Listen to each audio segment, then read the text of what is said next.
ubud berdua membahagia.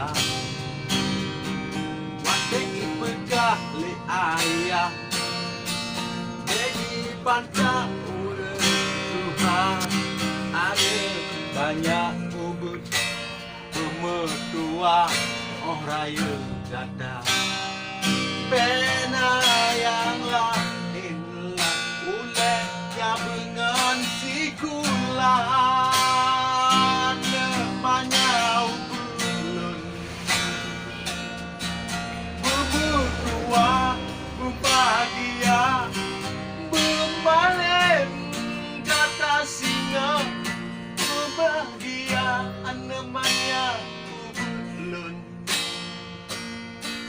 bersematih dan membahagia. Mereka bantah apa uji gada.